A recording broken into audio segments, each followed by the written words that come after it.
BJP పాలనలో corporate సంస్థలు తప్ప ఏ వ్యవస్థ బాగుపడలేదని సిపిఎం రాష్ట్ర కార్యదర్శి వర్గ సభ్యులు సిహెచ్ బాబురావు ఆరోపించారు. ప్రజాస్వామ్య మనుగడకి జమిలి ఎన్నికలు ప్రశ్నార్థకంగా మారాయని ఆరోపించారు. ప్రస్తుత రాష్ట్రాలకి ఉన్న హక్కులను జమిలి ఎన్నికలు కాలరాస్తాయని చెప్పారు. గుంటూరు బ్రాడీపేటలో సిపిఎం గుంటూరు జిల్లా 25వ మహాసభలు శనివారం ఘనంగా ప్రారంభమయ్యాయి. ఈ సందర్భంగా జరిగిన సభలో సిహెచ్ బాబురావు మాట్లాడారు. ఈ మహాసభలు దేశంలో మార్పుకు నాంది పలుకుతాయని తెలిపారు. మోడీ విధానాలు దేశానికి శనిలా పట్టుకున్నాయని విమర్శించారు. ప్రాంతీయ పార్టీలను నాశనం చేయడానికి కేంద్రం జమిలి ఎన్నికలు తీసుకువస్తుందని ధ్వజమెత్తారు. ఈ మహాసభలో సిపిఎం నేతలు డి రమాదేవి, పాసన్ రామారావు, నళినీకాంత్ తదితరులు పాల్గొన్నారు. ఎవరు బాగుపడ్డారు? అదానీ బాగుపడ్డాడు, అంబానీ బాగుపడ్డాడు, కార్పొరేట్లు బాగుపడ్డారు. రైతులు ఆత్మహత్య చేసుకుంటున్నారు, కార్మికులు రోడ్డెక్కారు, రైతులు ఆందోళన చేస్తూ ఉన్నారు. చిన్న వ్యాపారులు 2 లక్షల కిరాణా దుకాణాలు మూతపడినాయి. అంటే కాకులను కొట్టి గద్దలు వేసినట్టుగా సామాన్యుల్ని, మధ్యతరగతి వాళ్ళని, చిన్న వ్యాపారుల్ని అందరినీ కొల్లగొట్టి బడా కంపెనీలకి కట్టబెడతా ఉన్నారు.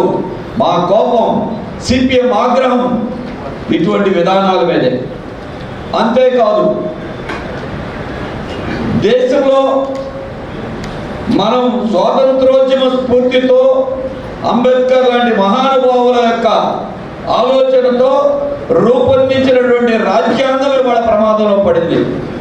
దేశాన్ని కాపాడుకోవాలన్నా, రాజ్యాంగాన్ని కాపాడుకోవాలన్నా, మన దేశ సమైక్యతని కాపాడుకోవాలన్నా బీజేపీ, ఆర్ఎస్ఎస్ విధానాలని తిప్పికొట్టడం తప్ప మార్గం లేదు. ఇది కమ్యూనిస్టుల కోసం మాట్లాడలా, దేశం కోసం మాట్లాడుతూ ఉన్నాయి.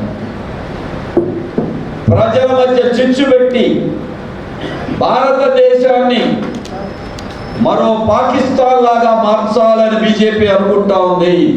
భారతదేశాన్ని ఒక పాకిస్తాన్ లాగానో, ఆఫ్ఘనిస్తాన్ లాగానో మార్చలేము. మన దేశాన్ని కాపాడుకుంటాం, కాపాడుకోవడం కోసం పోరాటం చేస్తామని నడుం బిగించి సిపిఎం ఈ రోజు ముందుకు సాగుతాం. అదే కాదు, సామాజిక న్యాయాన్ని దెబ్బతీసి బలహీన వర్గాలకి తూట్లు పొడిచి రాజ్యాంగం ఇవాల్టి వరకు ఇచ్చినటువంటి హక్కులని హరించి వేస్తా ఉంది బీజేపీ. 400 సీట్లే మొన్న వాళ్ళు అనుకున్నట్టు వచ్చుంటే ఇప్పుడు రాజ్యాంగాన్ని మార్చకుండా రాజ్యాంగాన్ని నాశనం చేస్తున్నారు.